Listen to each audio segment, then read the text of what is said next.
To order, Madam Clerk. The board is now open for roll call. Commissioner Killeen has requested an excuse.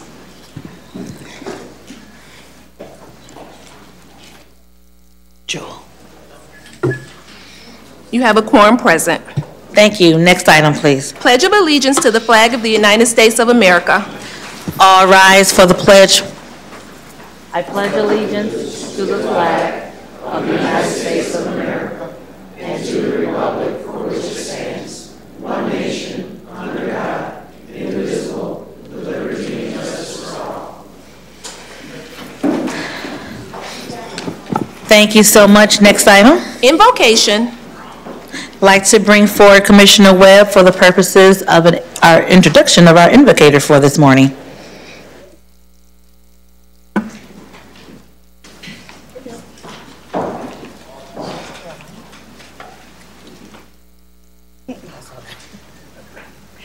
Thank you, Madam Chair, and good morning, Commissioner, staff, and guests. It's my honor to introduce our advocator for today's full board meeting, Chaplain Wade Natho. Chaplain Natho was born in Farmington, Michigan, and moved with his family to Redford Township in 1962 as a small child.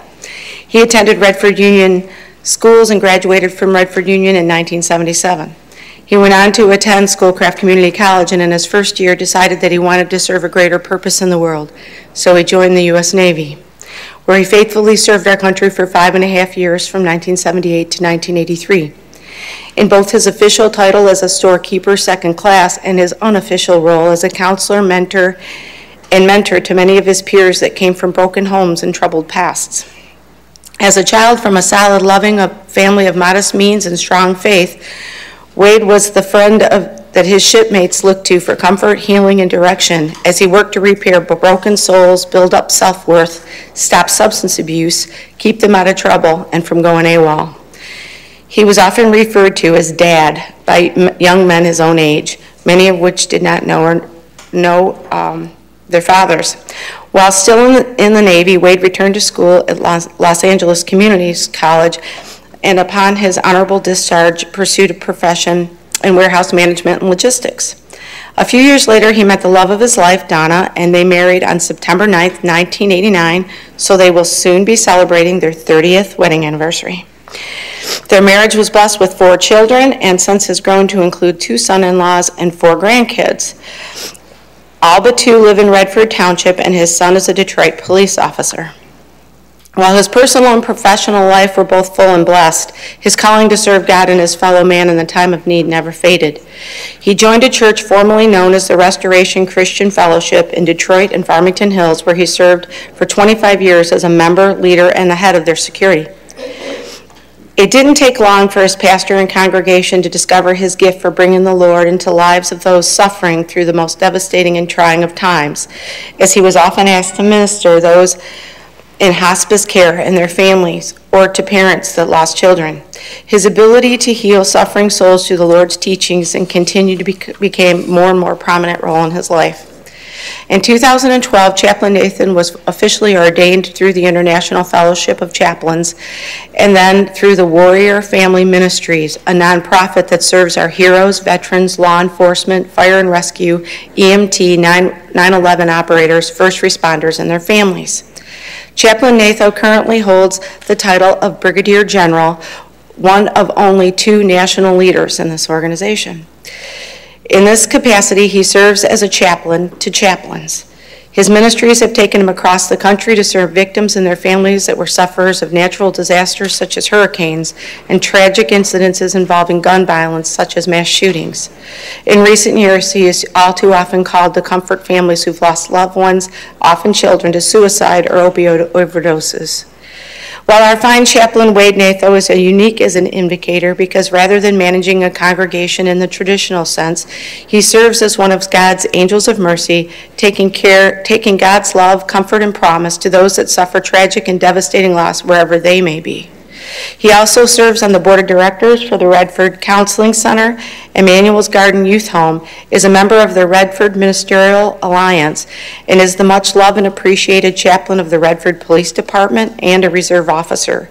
I am proud to introduce one of the 8th District's most humble heroes, my friend and art invocator, Chaplain Wade Natho.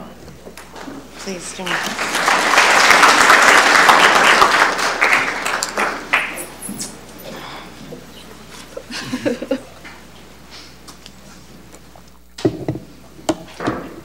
Let's pray.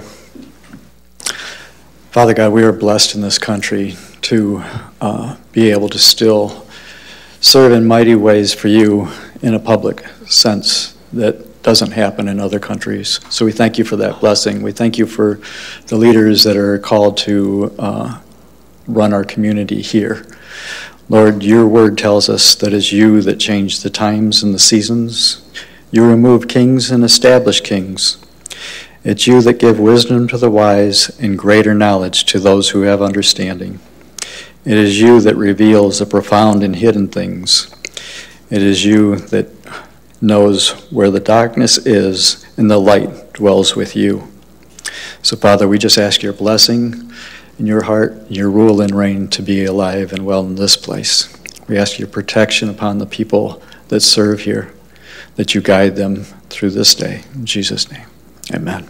Amen. Thank you, Chaplain.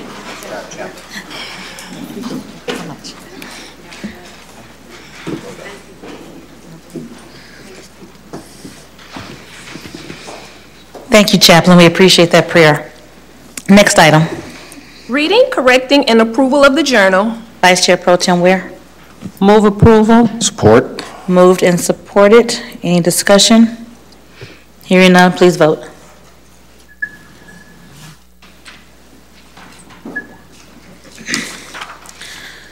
Motion carries. Thank you. Next item. Report from the chair. This past Monday, we celebrated Labor Day, which began in 1882. But here in Detroit, there were labor gatherings and parades that go all the way back to the Civil War era. In those days, participants gathered right down the street at Campus Martius. From the very beginning, those events called attention to the important role of organized workers that build our county and our country. In fact, in 1960, John F. Kennedy kicked off his fall presidential campaign with a Labor Day speech right here in Detroit in Cadillac Square. More importantly, the Detroit Parade and the movement it represented became the symbol of what America could do. Here, men and women of all races, cultures, and ethnic backgrounds walked together with pride during our Labor Day parades. Today, Labor Day stands as a tribute to the achievements of organized labor, including decent wages, 40-hour work week, vacation days, safety standards, and sick days, just to name a few. None of these were assured back in the early days when people walked down and marched down Woodward over a century ago. But as you know, many issues still remain. We see today people are battling for a $15 minimum wage, and people are even still fighting for the right to organize. So we still have a long way to go, but we have come so far. So Labor Day reminds us of all that we have achieved and all that we can achieve when we work together. So I just want to acknowledge our Labor Day participants and the Labor Day activities that were held this Monday, and hopefully that we always will remember the importance of organized labor. Thank you. Next time, please. Unfinished business, there is none listed. We're moving to page 2 of the agenda, offering of all petitions, ordinances, resolutions, and presentations. There is one resolution listed. Thank you. For those of you who may not know, Commissioner Monique Baker McCormick is a veteran of the United States Army, and at this time she has a special presentation that she would like for us to be introduced to. Commissioner Baker McCormick.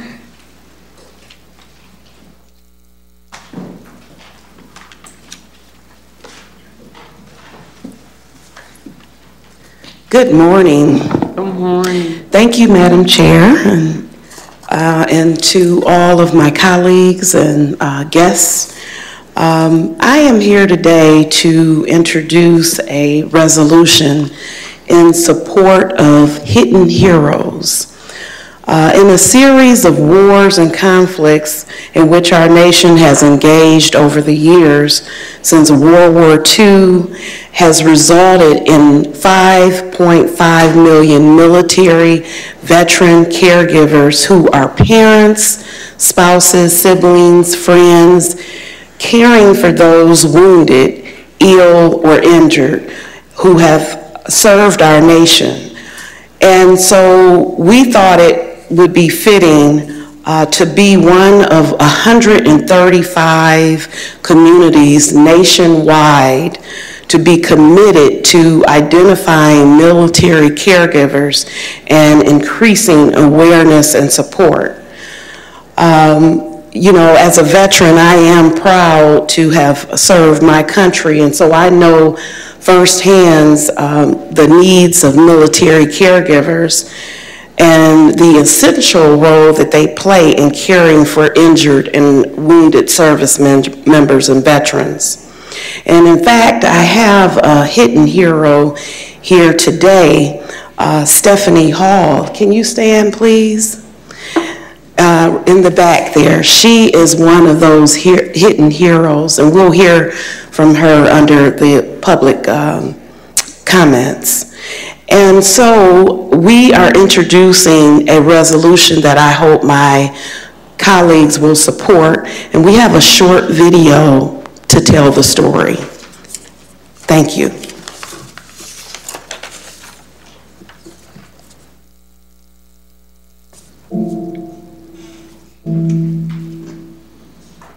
In 2011, at the World War II Memorial, we realized that Bob was having some serious health symptoms and rushed him up to Walter Reed. He was there hospitalized for 11 months.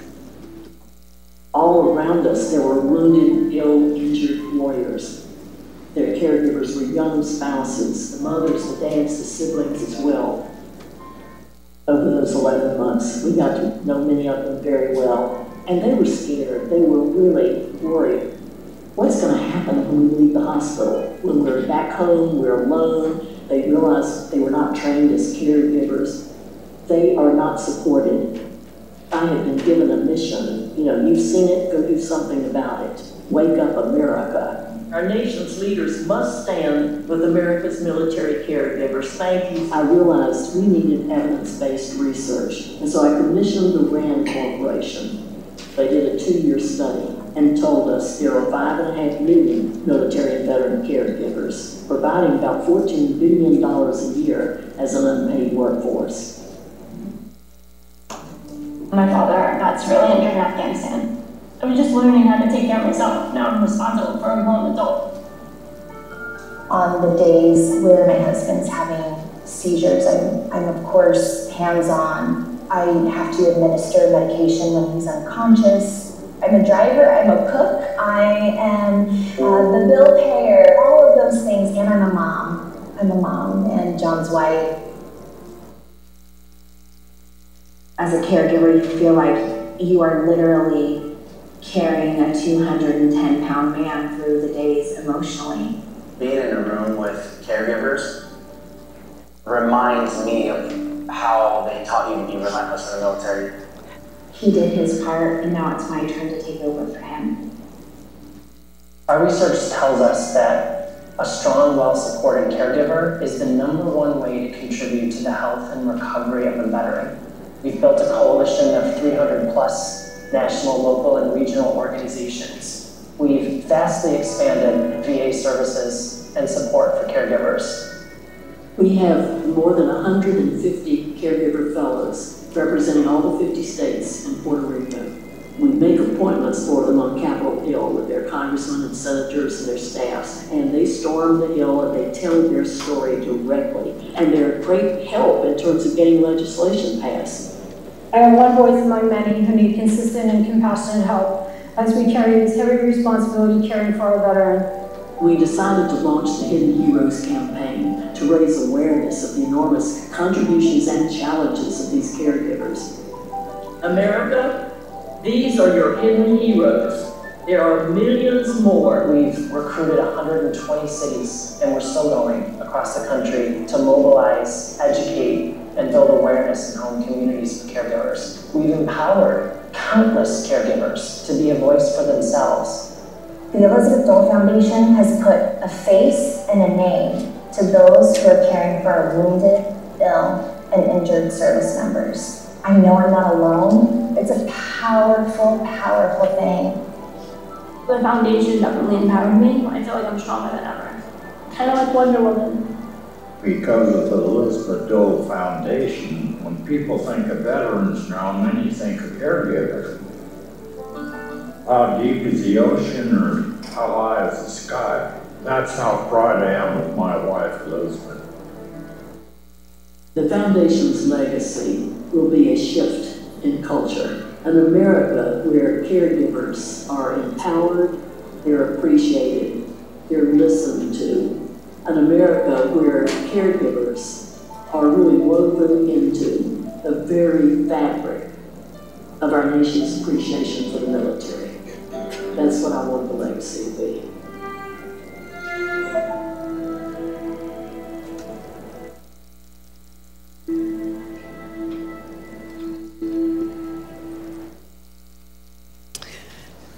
Thank you, Commissioner Alicia Bell, Chair, for allowing us to watch that video. And also, I have the Director of Veteran Affairs, Mr. I'm gotta say it right. Betsarai, right? Betsarai, okay. And I just want to thank you for your support of this initiative as well. And I don't know if you have anything you might want to say before we move forward. Thank you for the opportunity to participate with this effort. So just based on what I've seen and what I know, we have roughly about 20% of the veterans that come to our department for assistance, they have a caregiver.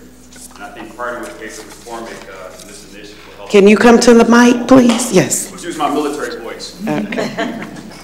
So again, my name is Kwesi Betsarai, and so I'd like to thank Commissioner McCormick for allowing me to come here and speak today. Just based on what I've learned about the organization, I think it's a worthwhile effort. We found that roughly 15 to 20% of our veterans come in with caregivers, and that's usually the spouse, the dependent, or a family friend, and a lot of times they don't get the recognition for their efforts for going from one appointment to the next. So I think this effort right here will pay dividends for the residents of Wayne County. So I look forward to working with you. Thank you, Director. Thank you, Commissioner, for bringing this information. Let's give Commissioner McCormick a round of applause for this.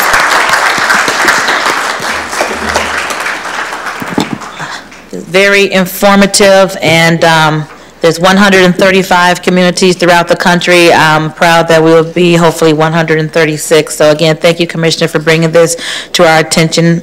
This is something that we desperately need to make sure that we help our caregivers for those who served in the military and risked their lives for ours. So thank you again. So at this time, we are under resolutions. Is there a motion to approve the resolution? Commissioner Baker McCormick, do you want to move the resolution? Okay, there's support. Okay, moved and support. Discussion. Discussion on the resolution at all? Hearing none, please vote. Motion carries. I'd like to open it up the board for anyone who would like to co-sponsor. Let us know when the board is ready to open up for co-sponsors.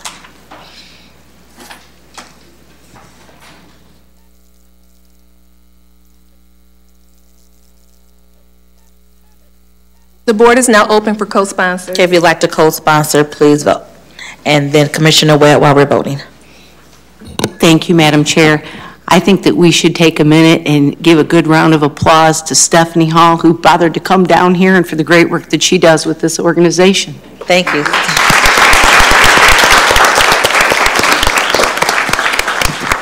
Thank you, Ms. Hall, for coming down, and we look forward to your additional comments under public comments. Thank you so much for coming down for us today.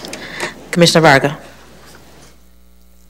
I was going to wait with this news, but since we are talking about veterans, as we vote on our next budget, we will be giving the Director of Veterans Affairs one position for community outreach with benefits. So hopefully, hopefully we can all support that effort and all the effort that we are going to put forward to our veterans and caregivers. Thank you. Thank you, Commissioner. And I believe that the COPON sponsors have been noted. Thank you so much. Thank you all so much for that. Next item. We are on reports from committees. Report A from the Committee on Economic Development. There are 9 items listed on pages 2 and 3 of the agenda. Commissioner Haydes. Thank you, Madam Chair. I move to receive and file from item 1 to item 7 and approve item 8 and 9. Item 8 and 9, it's the Pinnacle Project in Huron Township. And we have with us today the Honorable Township Supervisor David Glabe, who he worked very hard on this project for many months with Khalil Rahal and myself, and we appreciate his vision and hard work to enhance not only the economic environment in Huron Township, but in the region. So thank you, Mr. Glabe. Support. It's been moved and supported. That's to receive and file items number 1 through 7 and move approval of items 8 and 9. Their discussion. Discussion on the report. Commissioner Dobb. Thank you, Madam Chair. Is there anyone available to give us a quick status update on the Pinnacle Racetrack property project? And you're referring to items 8 and 9, correct? Yes. Commissioner Dobb, you're referring to items 8 and 9, correct? 8 and 9, yes. Okay. Thank you.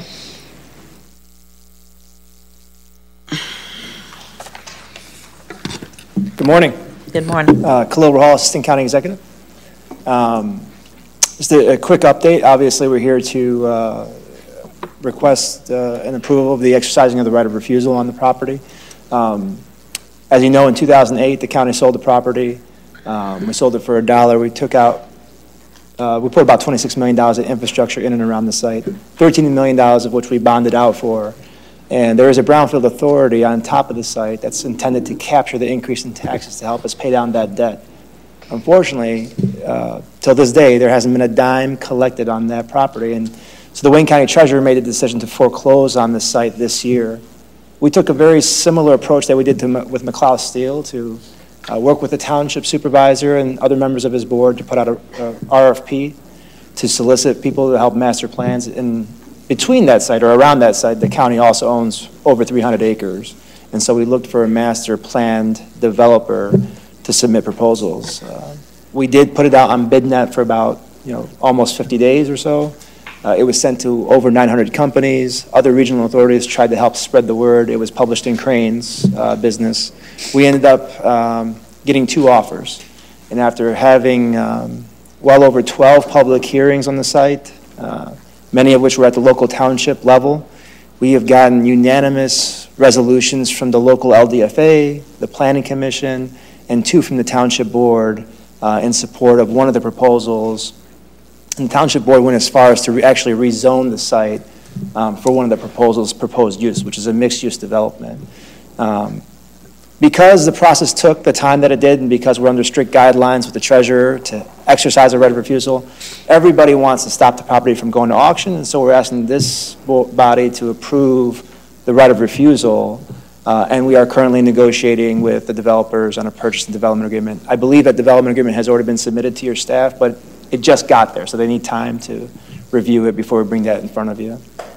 There's about a little bit over $4.8 million in back taxes, but because there's a brownfield authority that captures those taxes, it only costs the county about $117,000 to exercise our right. Now that's a very small price to pay to control the future of 650 acres, particularly when you've got $28 million of debt that you can still collect in the future on the site. So it's got a remarkable amount of support at the local level. It also has letters of support from the state rep and the state senator in that area. And so we're really, really excited. I mean, we're taking a really, really big step today. So we will have to come back in front of you for a purchase and development agreement. You are not approving that today. You're only approving the exercising of our right of refusal. Thank you. Any additional questions? Commissioner Webb? Thanks. I just need clarity. So it's costing us $117,000? 117, is that what you said? I'm sorry. $117,000. $117,000 just to exercise our right of refusal, get this property away out of the foreclosure process, right, and prevent it from going to auction. Right. And if it was to go to auction in the first round in September, doesn't it go for its amount of back taxes that's owed? The minimum amount, yes. And what's the minimum amount? 4.866 and some change. I can't remember off the top. So 4.8 million. Yes. So have you had the property appraised to know what it's worth if you were to sell it? Or do you know what, this developer you have in mind, what is the amount of money? I know that's not in front of us today, but right, I'm just curious as what's the end game? We did submit a broker's opinion of value along with the purchase and development agreement. It values the land in totality, not just the 300 acres, but around 650 acres at just below $4 million. And so do you have a purchase price in mind with the developers that you're looking for? Yeah, the back taxes. Just the back taxes? Yeah. I see. Okay, very good, thank you. Any additional questions? Oh, yeah, I have one other. Commissioner Webb? I'm sorry. So and I'm sorry, I've never served on economic development, so I just want to make sure that I'm understanding what we're doing. So if the building was to go to auction and sell at an auction, then the proceeds would then go to the general fund, correct? Is that what happens when they sell? Yes, typically that's what happens. Because there's a brownfield authority on this, the money will have to go to pay down the debt of the $13 million in bonds that the administration took out in 2008. So we owe $13 million in bonds still? Actually, when they took out $13 million in bonds, with interest over 30 years, it ends up being a little bit over $26 million. The agreement we have with Huron Township says we can collect just over $28 million because of administration fees. We've been paying down that debt, and I think there's somewhere around $10 million left to pay. But the good news is, under our agreement with Huron Township, is the Brownfield Authority can collect up to 100% of the debt or until 2038, whatever expires first. So the Brownfield Authority then will be collecting the taxes until the debt is paid? And the Brownfield Authority has to send it to the county to pay down the debt. I see. So at the end of the day, we're better off financially by going this route than selling the property for whatever its estimated value is. You said, what did you say, what was the estimated value on it? Somewhere around $4 million is what we have a broker's opinion of value. Oh, I thought you said like 6 something. No? It was 4? 4.866. I thought that was the old taxes. Owed. That's what the back taxes are. Right. Yeah, I guess the route we're going now is better than having it go to auction, and there's a couple of reasons why. The route we're going now will ensure that we have a purchase and development agreement, so that we ensure that there's minimum amounts of investment so that somebody doesn't speculate on the property. Obviously, if it goes to auction, somebody can take that without any development requirements, and that puts us at risk. And then the other reason is there's more than one round at the auction. And so if it goes to auction and nobody buys it at the first round, the treasurer has the ability to sell it at the second round for a minimum bid of $500. And so we've got a developer. We've worked really hard with that developer. The local township has rezoned the property for that developer. And so we've got a price that works, that will help pay off our debt, that will have development requirements to ensure that money is spent on the site.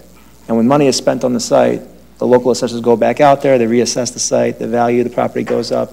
the more money we end up collecting to keep paying down the debt that 1.75 million people are paying on.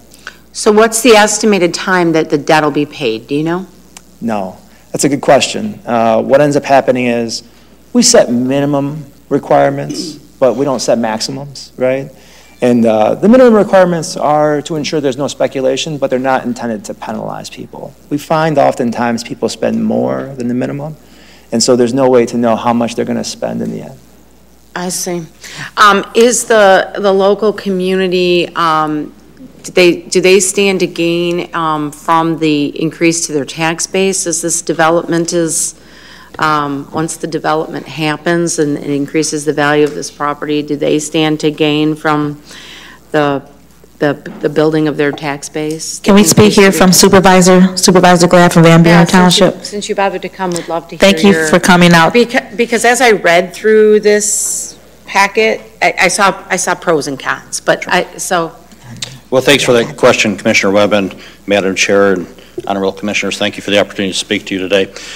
So, as Commissioner Haddis and Khalil mentioned, this particular project's been approved by 3 different bodies in the township unanimously: the Township Board, our local District Finance Authority, and our Planning Commission. So it enjoys overwhelming support locally.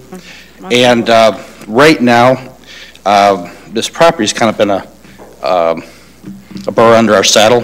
Sure. We're really looking forward to this property being put back into its highest and best use, getting some development out there, some economic activity that'll drive further economic activity. So the township stands to gain from, A, putting this property back into good use, attracting other development in the area, which is certainly to come. For many years, too, the property was an attractive nuisance. Right. In fact, several people on the county staff were very helpful in kind of remedying some of those problems. It's been a site that requires a lot of our police patrol, and we're really anxious to get it developed and to put it back on the tax rolls. It'll start to pay down that debt. It'll be very positive for the county as well as the township. So yes, the township stands to gain along with the county. So it's truly a win-win. And by avoiding a speculation of the property at auction, here we have a plan certain that we know what the outcome will be.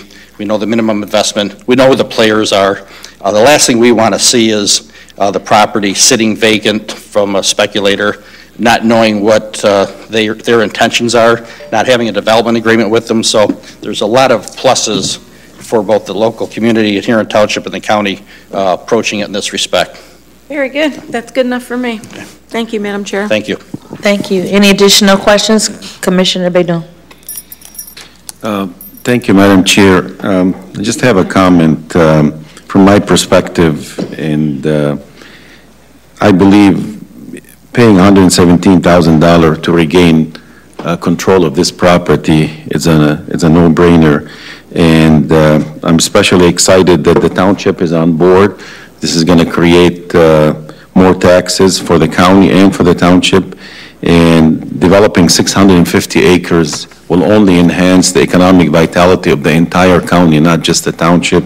I think this is a good move, and especially that we are not going to give it to a speculator who might just sit on it for a few years, and we end up foreclosing on it again and taking it back. Having a development agreement in place where we have a control, somewhat of an opinion and control, I think this is the right way to go. So I'm very excited for this opportunity. Thank you. Any additional questions? Thank you, Supervisor, for coming. We appreciate you. Thank you, Khalil. Hearing no further questions, please vote.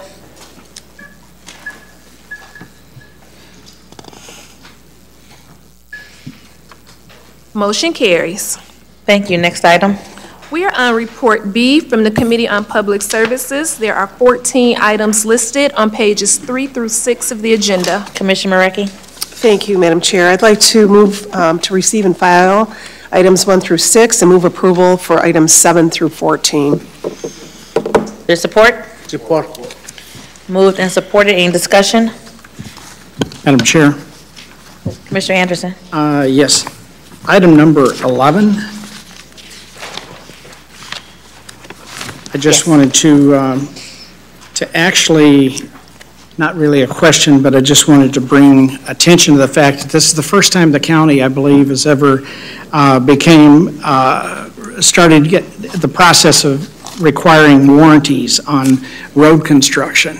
I think it's a big day, I think, for what the taxpayers in Wayne County complain about the most, I think, is our roads. And the fact that we now, for the first time in history, as far as I know, the history of this county, have ever had road warranties. And at least from the notes that I received, I think they went back to at least to 14, I believe, and they had not found anything for that. But I see the chair of the committee is wanting to come back to me, please. Yeah.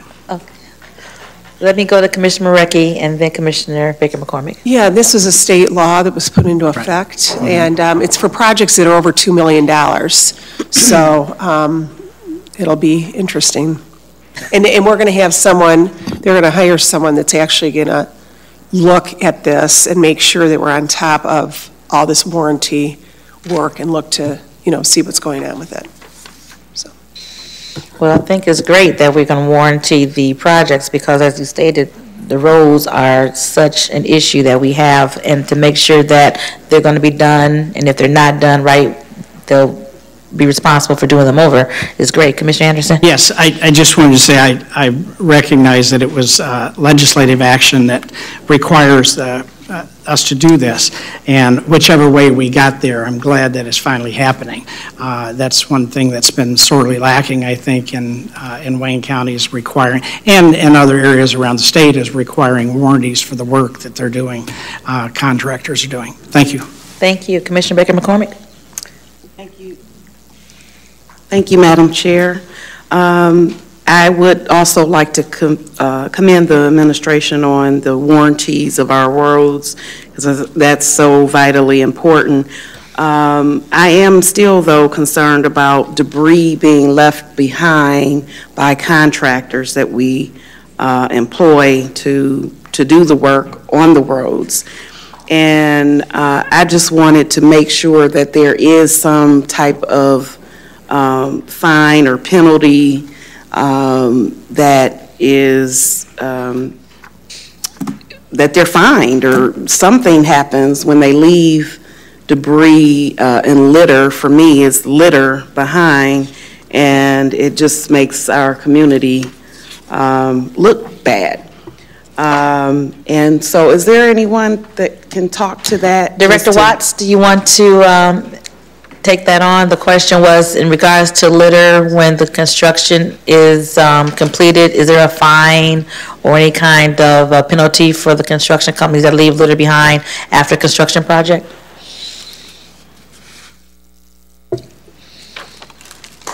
Good morning.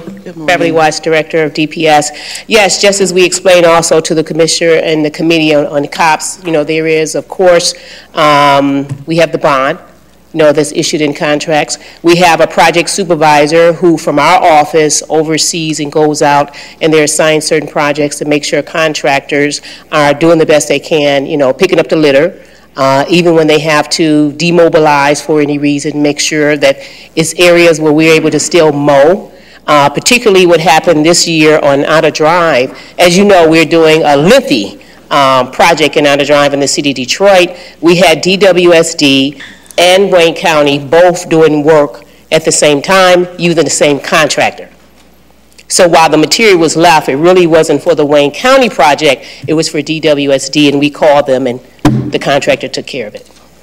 Okay. Great. And while you're here, the report that you provide for the issues that have been either addressed or the complaints that come in for the roads, under problem address, I noticed that it gives an address. Is that the address of the issue or the address of the actual problem? In some cases, it could be both, but generally it's where the address where the problem is, which is what they called in for. Okay, because a lot of these addresses here are on city roads rather than a county road. So yeah, because when an individual call our call center, usually they're going to keep calling because they don't know really. Sometimes we're all trying to educate the public on who owns the road. Because really, just like we're taxpayers, if I'm calling about something, I don't know who owns the road. I just want you to take care of it, whatever I'm calling you for. So a lot of times they will call our call center, and if it's City Detroit or if it's down in Sumter or wherever, we will let them know that it's not our road, but we will also put a call out to that municipality as well. Okay, so it just looks like a lot of these are residential addresses, but I believe this is in the area where there's issues on a road that is like Lasher. This person on Beaverland continued to call multiple times, so I'm thinking that this has to do with Yeah, Lasher. Beaverland is a City Detroit street. Right. But I'm thinking that this call has to do with Lasher. So I'm just trying to clarify if we can have some clarity of what the address of the problem is. And I don't know if this is clear or not, if it's... Yeah, we'll see what our software can do to give you more detail on where the problem is. I can't say that that can happen. What we can do is explain it to you and give you clarity where it's needed. Okay. And then, is there any, anything in the contract that speaks to street sweeping, particularly on Outer Drive? There's a lot of debris left around the edges and trash, and, you know, I'm fighting this war on trash, so I'm real particular about that. When you say if there's language in a contract about street sweeping, it goes on the scope of services of what you're contracting someone to do. Okay. Say, for example, I believe you're referencing our mowing contractor, particularly if they're going to be doing the mediums, and let's just go back using Outer Drive as an example. They're going to cut the grass, they're going to remove that, and they're going to remove the litter that's on the grass or the medium at the time they're cutting. Now, they're not responsible for across the street or helping a municipality who has litter in their area. They're responsible for the litter that's on the area in their scope of services to maintain and cut. Okay, so the city is responsible for any litter that it was maybe on the medium of Outer Drive, and then when they cut the grass, it went over on the edges. I'm just trying to figure out, how do we get this cleaned up? If it's on our property, when they're mowing and they're cutting the grass and maintain it, yes, our contractor is responsible for moving that litter. Okay. If litter comes on it after they're gone, blows from there, whatever, it'll stay there until they come back there. Okay. Okay, thank you. You're welcome. Thank you. Any additional questions on the Committee on Public Services? Hearing none, please vote. Motion carries. Next item. We are on Report C from the Committee on Ways and Means. There are 2 items listed on pages 6 and 7 of the agenda. Commissioner Varga? Thank you. I move the Committee on Ways and Means report for approval. It's been moved and supported. Any discussion on the 2 items on the Ways and Means report? Any discussion on Ways and Means? Hearing none, please vote. Motion carries. Thank you. Next item. We're on Report D from the Committee on Public Safety, Judiciary, and Homeland Security. There are 6 items listed on pages 7 through 9 of the agenda. Commissioner Clark Coleman. Thank you, Madam Chair.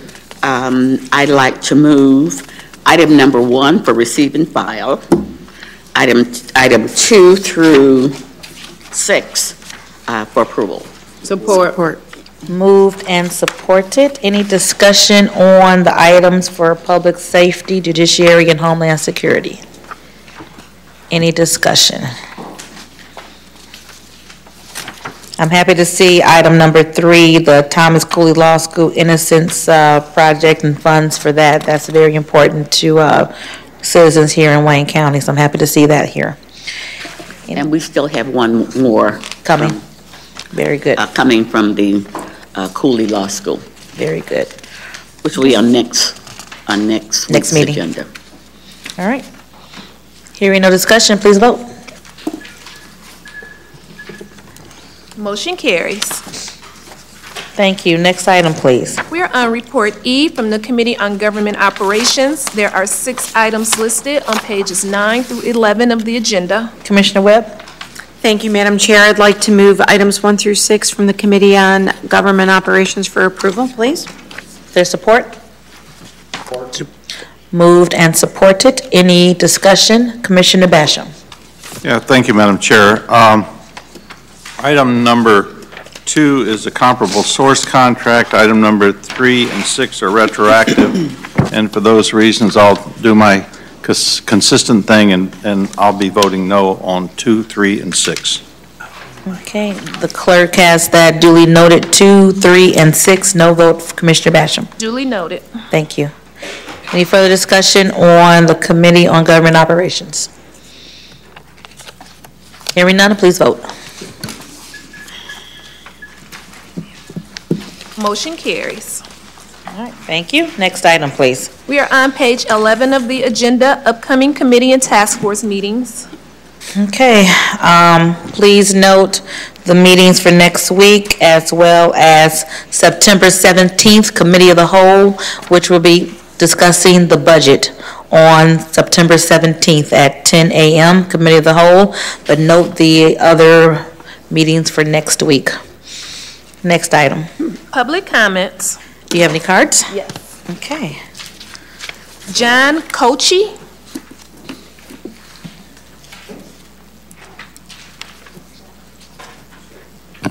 Good evening, Commissioners, or good morning. I'm not used to morning meetings. Good morning.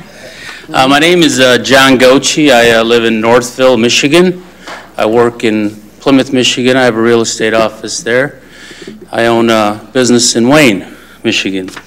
I served on the Wayne Westland School Board for many years and have been involved in Wayne County politics since I was old enough to vote.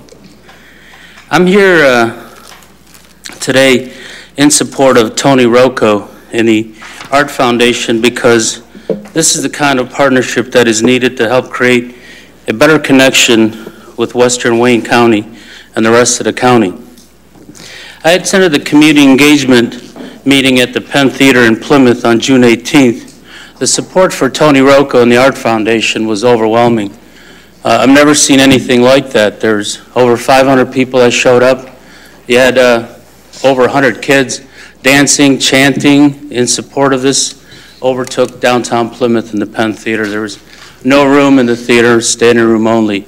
And I've been involved in politics most of my life. And I remember when we had schools closed, we couldn't get 300 people to show up. So there is a groundswell of support in the Plymouth community and the surrounding areas in Western Wayne County, particularly in my family, because my kids are lovers of the arts. The plan that, Tony Rocco and the Art Foundation have presented for the mill property have been covered extensively in the media recently. There was a full article in Our Magazine in this month's issue. I don't know if you guys get that, but I will email you guys a digital copy of that article so you can educate yourself on the proposal. There was also an article in the UAW Ford magazine this month in support of this vision and this initiative for the mill to continue to gain momentum. It's become a huge thing for people in this area.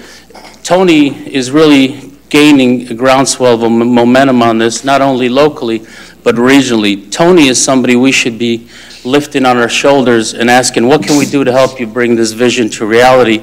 When it comes to my attention that there are some commissioners that are against this proposal, which is heartbreaking to me that I have to come here and to make sure you guys have all the facts before you form an opinion or make a decision, because there's a lot of misrepresentation that has come to my knowledge that has come to you.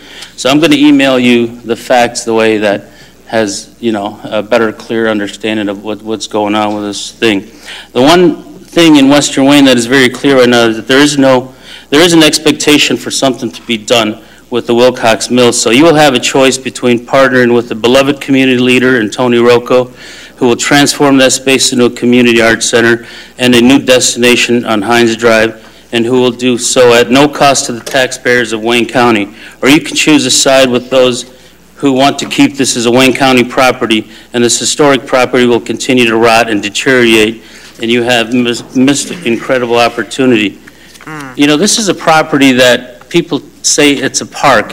It's not. I drive by it every day. It's a safety concern. Please drive by that property and look at it before you make any decisions. Thank you so much.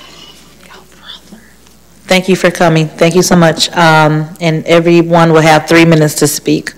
Next card. Stephanie Hall.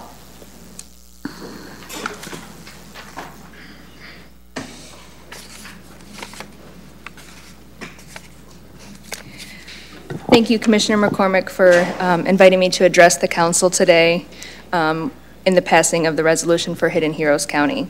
My name is Stephanie Hall, and I am proud to represent the Elizabeth Dole Foundation and military and veteran caregivers for the state of Michigan as the 2019 Dole Caregiver Fellow. I am one of 5.5 million military veteran caregivers serving the nation's wounded, ill, and injured service members and veterans as they return home. I've been a caregiver for 7 years. When my family and I first moved to Michigan in 2013, I was very alone. At that time, caregivers came into my life and understood how I was feeling and what I was going through like no one else could. I learned that through my growing network of caregivers that the emotions and reactions that I was having in my everyday life were normal for caregivers, and what I was experiencing was called secondary PTSD. Learning this provided me a huge sense of relief. It was a huge weight that had been lifted off my shoulders. I finally felt reassured that there was a bright light at the end of the tunnel that I was living in, and I finally felt hope again. That is something that I had lost sight of. It's been 5 years since I attended my first retreat and connected with other caregivers who can relate on my journey. That is why community support for caregivers and providing them with opportunities to connect with one another is absolutely essential. We cannot go through this journey alone. Community support and recognition can be truly life-changing. The Elizabeth Dole Foundation understands the importance of supporting caregivers in the local level, and that is why they launched the Hidden Heroes Cities and Counties program. Through this grassroots initiative, communities nationwide work with the foundation to identify local military and veteran caregivers and uncover the unique challenges that they face and streamline support services for them. To date, 135 cities and counties from coast to coast have signed on to this initiative to support the 5.5 million caregivers. Every county and city has different needs, but the support from the foundation, they can pinpoint these needs and find solutions and challenges facing Hidden Heroes right here in Wayne County. Thank you for inviting me to share my story with you today. On behalf of military and veteran caregivers in Wayne County and beyond, I'd like to thank you for your unanimous approval of the Hidden Heroes County resolution. Thank you. Thank you, Ms. Hall. We don't normally go back and forth during public comments, but I want to thank you again for the work that you've done, for being one of our hidden heroes, taking care of your family member, and participating in the Elizabeth Dole Foundation. Your work is so important, and we appreciate you so much. So thank you again for coming down here. We appreciate you and all that you do. Thank you very much.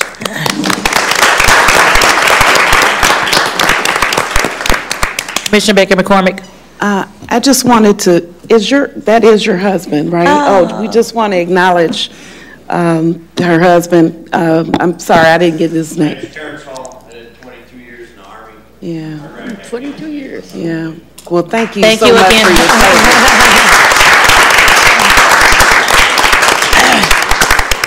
Thank you again to both of you for coming down and for your service for our country. We appreciate you so much. Thank you so much. Any additional cards? No additional cards. Is there anyone from the audience who would like to give public comments? Anyone who would like to give public comments? Anyone for public comments? All right. Thank you. Next item. We are on new business. There are 5 items listed on pages 12 and 13 of the agenda. Item number 1 Okay, today, because we'll be voting on our budget at the next full board meeting, we are having a public hearing today, so I'll entertain a motion to open up public hearing on the budget. So moved. Support. Moved and supported to open up public hearing on the budget. Please vote.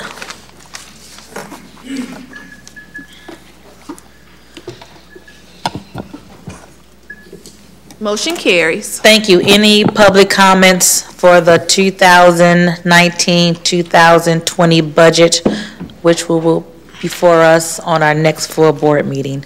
Any public comments from the audience? Any public comments on the 1920 budget?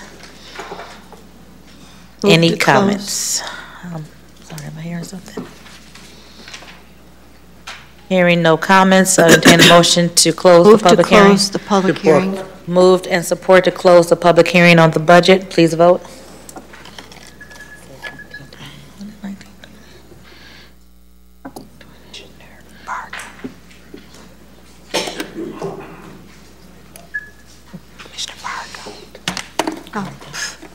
Motion carries. Thank you.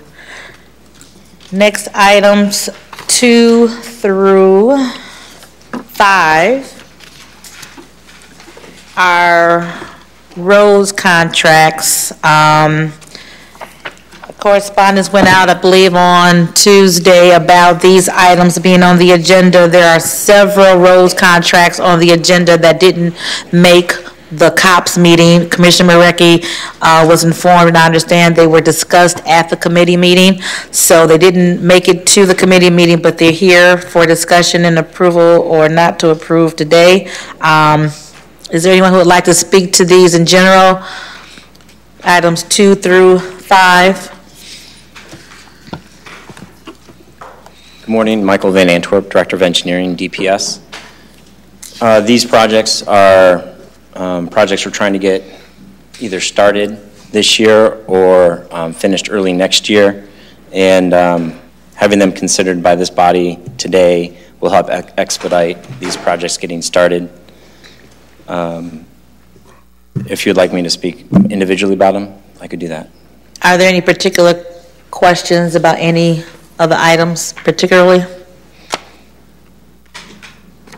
And again, these are so that we can start these as soon as possible before construction season ends this year and or early spring next year? That's correct. Some of the items on some of these projects have a long lead item, some of them 6 months to 8 months. So even to get them completed next year, we need to approve the contract so the contractor can start purchasing the material immediately. Okay. Commissioner Marecki? Thank you, Madam Chair. I'll move approval for 2 through 5, and these cover many commissioners' districts. So the more we can move these along, the better. I believe everybody would think that. Okay. And again, these were discussed in your meeting, just not presented at the time? Yeah, not presented formally, but discussed, individually. Okay, great. Commissioner Webb? Thank you. So, while I have you, we just passed an item related to the warranties. So with the items that are on this agenda that are in excess of $2 million, we will be having those warranties applied as it relates to the quality of service on those roads, or? The state of Michigan outlawed or did not allow Wayne County to put warranty on their projects prior to this new fiscal year that's going to start September 30th. So we still can't apply warranty to these projects because the state outlaws it. Now with the passage of the resolution, we will apply warranty to projects above $2 million, and then Wayne County has the option to apply that same warranty to projects that are fully funded by Wayne County. That are in excess of $2 million? Yes. So your simple answer, no, because these projects are going to start this fiscal year or be awarded this fiscal year. The long answer I just gave. Yeah, so that's unfortunate, just because but we have to. You're kind of in a trick bag there, right? It's kind of a catch-22. You have to move on them now, or you can't get them done in time. I mean, would there be a benefit to waiting until we could get them under warranty? No, I don't think there's a benefit. I wouldn't, there usually isn't, but I mean, or you wouldn't be bringing them up without even running them through committee, but it's a shame that. If we delay the Jefferson Avenue one, we're liable to lose funding. Oh, yeah, that's certainly not an option. Right. Okay, well, I was just hoping for the best of both worlds, where we could get it done this year and have them under the warranty, but, because we County have, and the state are moving in the right direction. okay, very good, thank you. Any additional questions? Commissioner Baydun? I'd like to ask to be the maker of motion on item number 2. Item 2. Okay, duly noted. Problem. You're in. Commissioner McClark. Is this your district? Which one? Item number, Greenfield, between Plymouth and Chicago. Number 4. Yes. Yes, it is. Is that yours? That's my district. You need to be making a motion. So I'll be the maker of the motion of number 4. You can do whatever you want. Per Mama Clark Coleman. Okay, and just while you're here, I understand correctly, there will be several more road contracts coming before us within the next 30 days? That's correct. And unfortunately, some of those may or may not make public services meeting, so we may have new business items like this on additional road construction and engineering construction contracts. Just a heads up to the body as they try to get as many of these done before the construction season ends. Thank you. Okay. All right, any further discussion on the new business items? Hearing none, please vote. Motion carries. Next item. We remain on page 13 of the agenda, testimonial resolutions and certificates of appreciation. There are 2 items listed. Move approval. Moved and supported for the 2 resolutions listed. Any discussion? Commissioner Varga? I was really excited to go to the reopening of Ellen May's Place. It's on 4th Street in Southwest Detroit. If you want some really good soul food, it's a woman-owned restaurant. Call me and I'll take you there. Thank you. All of us? We look forward to that, Commissioner. Thank you. Hearing no further discussion, please vote.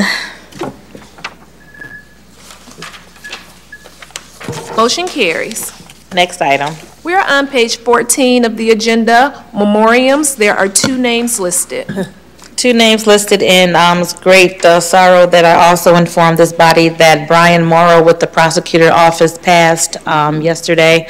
So let's keep him and his family and the entire prosecutor's team in our prayers as they go through this difficult time. Any further discussion on the other memorials before we stand, or any names to be added? Commissioner Baydun. Thank you, Madam Chair. I'd like to add the name of the late Haj Abdul Nabi Faraj. He was a Dearborn resident. He was buried yesterday. He was 92 years old.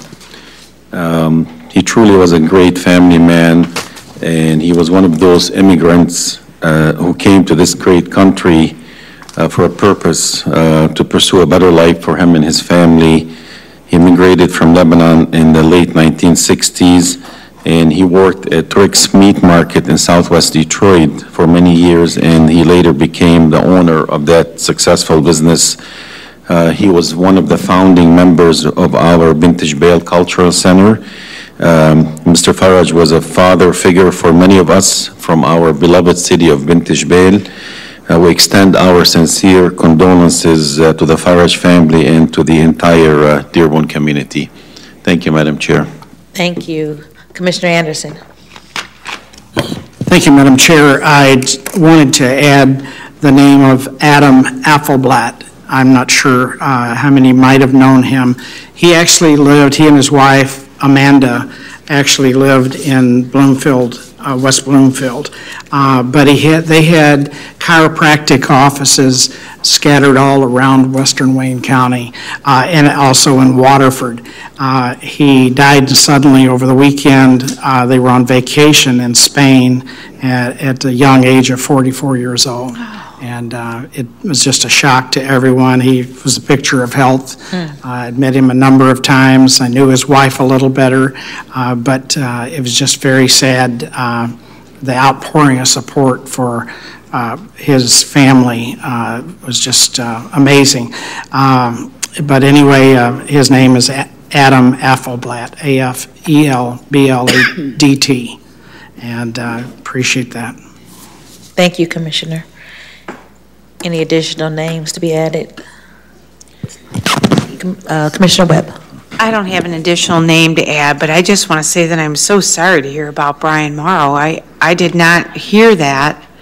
I didn't know he was even ill.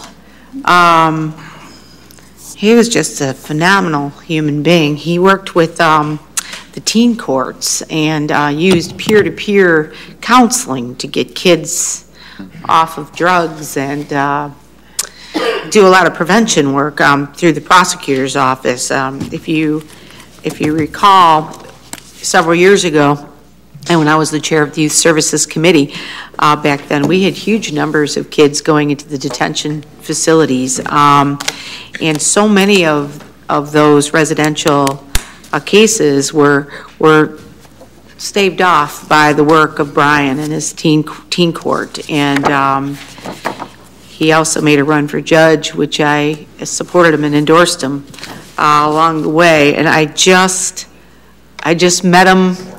I just met him for drinks and conversation. He wanted to pick my brain on some political things about maybe 6 months ago. And there was no mention of him being ill. So I'm very, very sorry to hear that. So I'll be praying for his family. Thank you. Thank you, Commissioner. Commissioner Varga. Thank you. Visitation is tonight, and I believe the funeral is tomorrow. Thank you for telling me. Thank you. If everyone in the chambers could please stand for a moment of silence.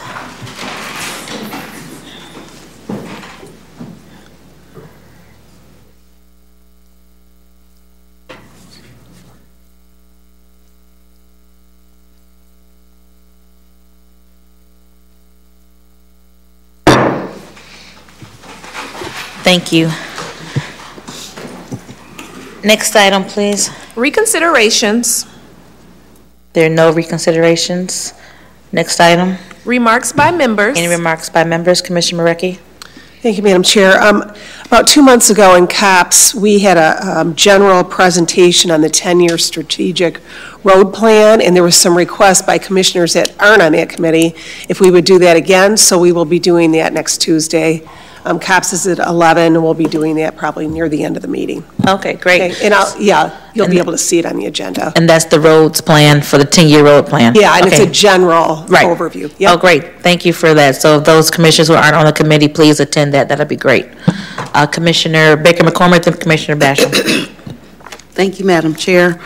I just wanted to acknowledge my new staffer, Michael Richard. Can you stand so everyone can meet you? Hello. All right. And also, this coming Saturday, I am kicking off the War on Trash. It's an anti-littering campaign, and everyone is invited.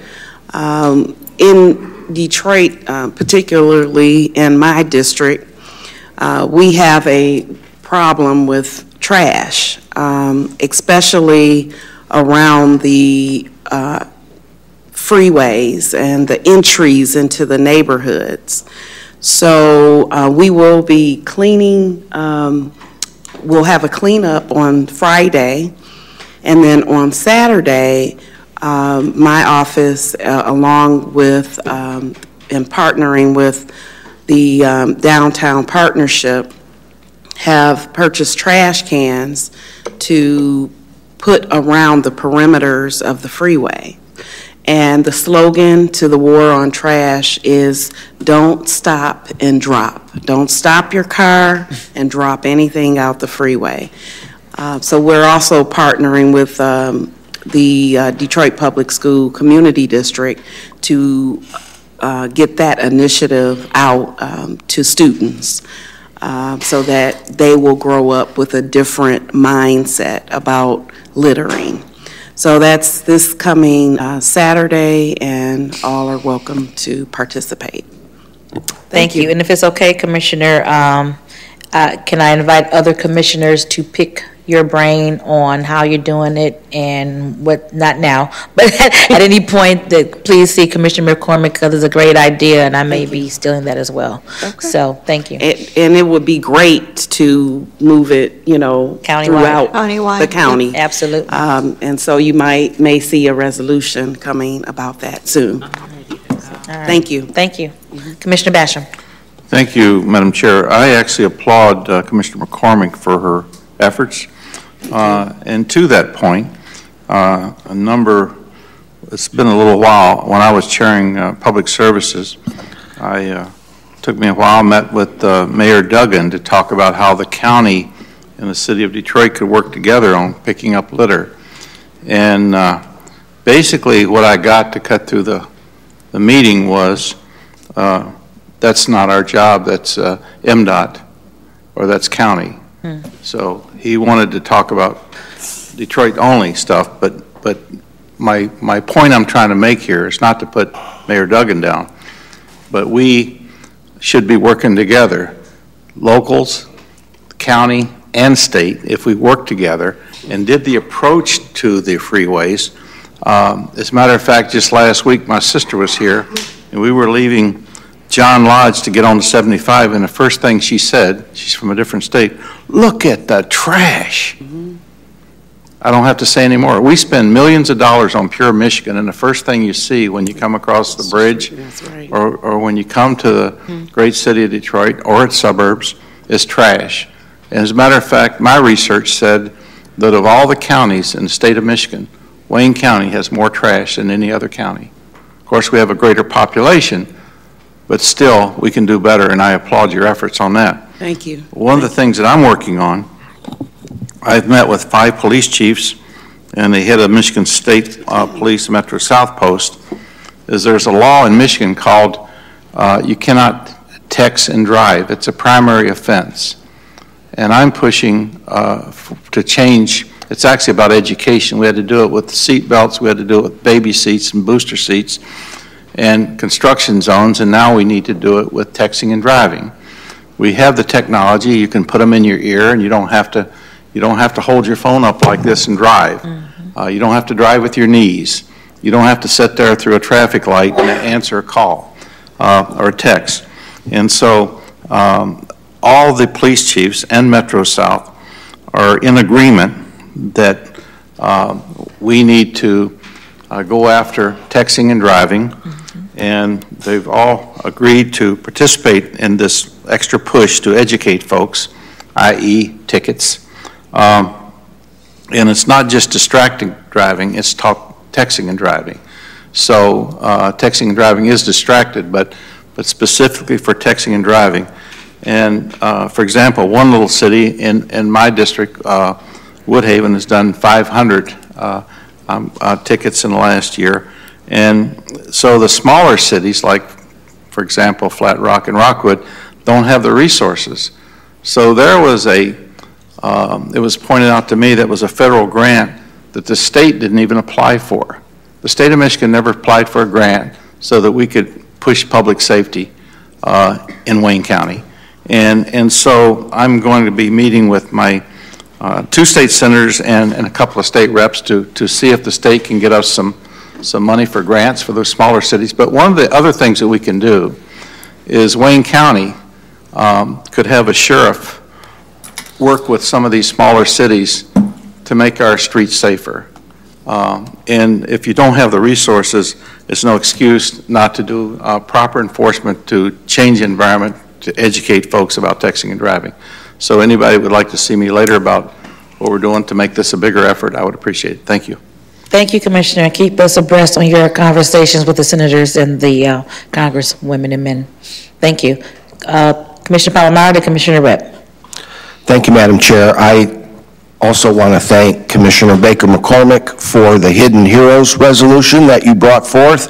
I thought the video on the Elizabeth Dole Foundation was moving and very well done. And as a veteran of the United States Army, I certainly hope that you and everyone who thinks the world of Army is warmly welcomed and received in the big house this Saturday as they come to Ann Arbor for a very important and certainly entertaining football game. To that point, Thank you, Commissioner. Oh, I'm not done. Oh, you're not done. I'm sorry. No, but there's a couple to that points, I guess. Yes. To that point, Madam Chair, Yes. I was in the Air Force. That's the real military. Thank you. We're not going to go there. Commissioner Webb. Thank you, Madam Chair. Yeah, I just would like to ask a couple of questions as it relates to the budget hearing today that we did. What efforts were made? Were any efforts made other than posting our agenda on the website to let the public know that there was a public hearing on the budget? I'm just curious, as a practice, what do we do to let the public know that there is a hearing on the budget? Madam Clerk? We also published with the Detroit Legal News, so they ran it as well. The Detroit Legal News? Mm-hmm. Okay, well, I don't think I got a whole bunch of subscribers other than maybe a few law offices to the Detroit Legal News, but I'm going to just make a recommendation in the future that we put more effort into letting the public know that when there's a public hearing on the budget, and it's all in the light of transparency. I'm also hoping that the meetings are being recorded, and I'll tell you, not only for the public's benefit, but for our own benefit. I'm not going to be able to attend that very important meeting that you're doing, and I appreciate Commissioner Marecki trying to give the commission a second chance. I'll be on a scholarship and training with SEMCOG that day and unable to attend your meeting. So it would be great if I could go to the website and push a button like you can in Oakland County and watch your meeting. So is that going to be available for commissioners that are unable to attend that meeting, that don't usually have meetings? Yep. On Tuesdays. Tim Johnson. Through the chair, yes. As a regular committee meeting, it will be taped and placed on our website. Okay, and just as a status, have all of our meetings been being taped and uploaded on the website? The off-site Ways and Means budget hearings have not, but other than that, they have. Okay. The ones in the committee room. The budget, Sure. the budget meetings were off-site. Right. Okay. Well, I appreciate that. I appreciate efforts being made towards that direction. I know that there's initiative in this budget to bring about the funding to improve the equipment that we have and move forward with it. In the true sense of the word, I think it's really important that the people see what we do. I'm hoping in this next campaign, when I'm knocking on doors, no one says to me, what does a county commissioner do? Because so many people have no idea because we're invisible. So I think that's really important in the spirit of democracy to be transparent. So I appreciate all of those that are working towards that end. Thank you. Thank you. Commissioner Scott, Ware, Palomero, then Varga.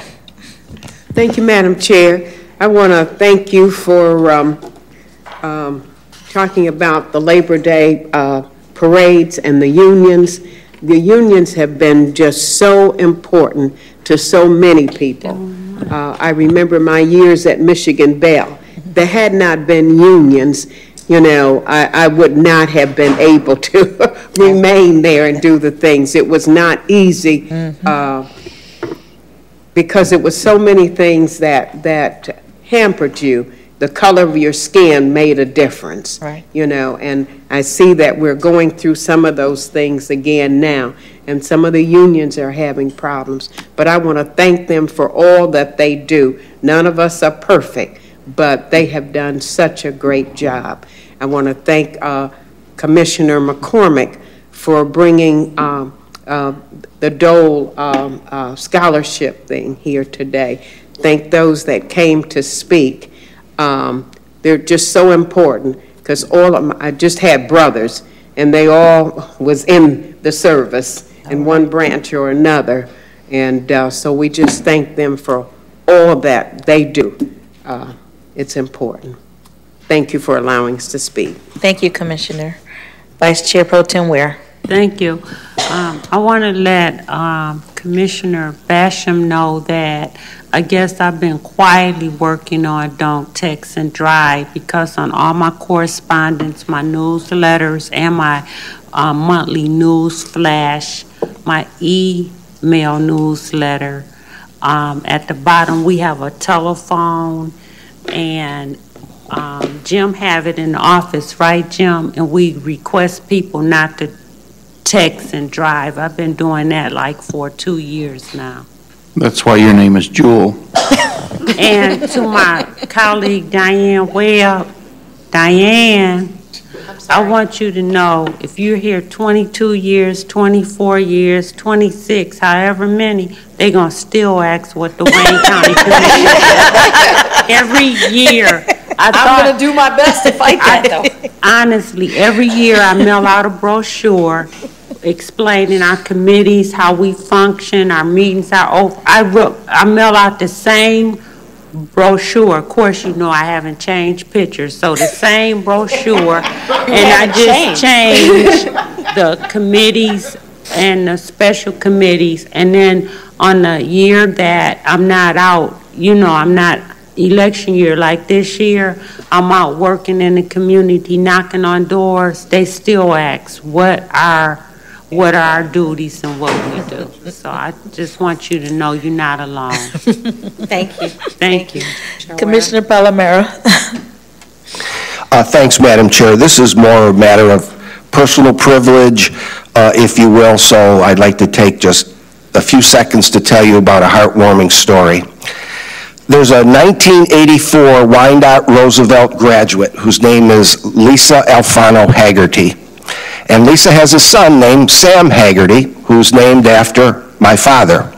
Well, yesterday in our nation's capital, Sam Haggerty made his major league debut for the New York Mets, playing against the Washington Nationals, becoming the first member of our very adoring and large family to achieve the highest level in sports that you can get, in my opinion, and that's playing in the major leagues.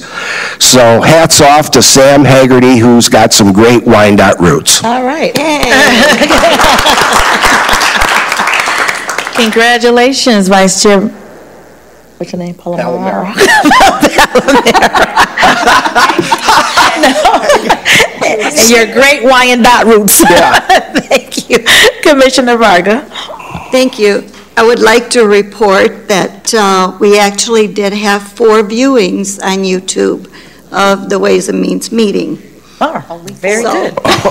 Let's keep that going up. 4, and that included the 2 of us who logged on twice. But in all seriousness, today we're going to start working on the budget language, so I invite everyone who can come at 12:30 and participate. We're going to go through it, the changes that we wish. So if you need to make additional changes, please be there. You've been invited. Thank you. Thank you. And the budget is coming along really well, and I really want to thank the chair of the commission and also the executive for working with us. It is our budget, and we are making it that way. And but we appreciate all the help that we have received. Our staff have been outstanding. Thank you. Thank you. Commissioner Baidoon. Thank you, Madam Chair. Again, I would like to thank my colleague, Commissioner Baker McCormick, for what you're doing to help all the veterans. And kudos to you for this initiative. I've always believed that our veterans have been neglected for many years. And I also want to echo what my colleague, Commissioner Basham, said. This takes a collective effort. We should all declare the war on trash. And I suggest maybe we should probably have like a, in the summertime, like cleanup days where the commissioners along with the city officials in our local districts, can go out and start collecting the trash and clean our neighborhoods. Doesn't have to be just in one particular district. Thank you, and you'll be glad to know that we're working on something similar to that, so stay tuned. I'll say the last word. I don't need more commissioner hands. Few weeks ago, I mentioned that, and this goes to our transparency. As you know, we have a very diverse county with different languages and nationalities, and I'm proud to say that for the first time ever, we have our county guide in Arabic and Spanish, and they are available. So if you would like those to distribute in your communities, please let Jim know and he will get that to you. But I'm just happy that we were able to accommodate our very diverse and wonderful county with the languages and cultures that we have. So please see Jim if you'd like copies of the Arabic version or the Spanish version of our Wayne County Citizen Guide. Okay. Thank you. And Commissioner McClark-Coleman. Yeah, on that point, when I go out, which is often, to meet with my community, the Citizen Guide that was put together by our staff is an item that is invaluable. Oh, absolutely. To certainly for those people who say, what does the commissioners do? I pass that Citizen Guide out at every meeting that I attend. And even when I go out to visit the seniors and the buildings and all, we pass that Citizen Guide out. And it's enlightening. Yes. Not only do I pass it out, I go through it and point out to them so that they can then look at it later on. Because a lot of times you give people something to read, they take it and they don't read it. But I go through it and point out the important features of that Citizen Guide. So Diane, when you go door to door and you meet with your people, take a Citizen Guide. I do. I give it away all the time. Thank you so much. And you're right. It's invaluable information there. It talks about our tax structure, how much mills, our origin of the commission and the county. So it is a great resource for our citizens. So please continue to share that with your residents and all of our constituents across the county. And especially now, I'm glad that we have it in languages for almost everyone. So on that note, I will entertain a motion to adjourn. So moved. All right. Thank you so much. Meeting adjourned. Love that. Love your war on trash too. That's awesome.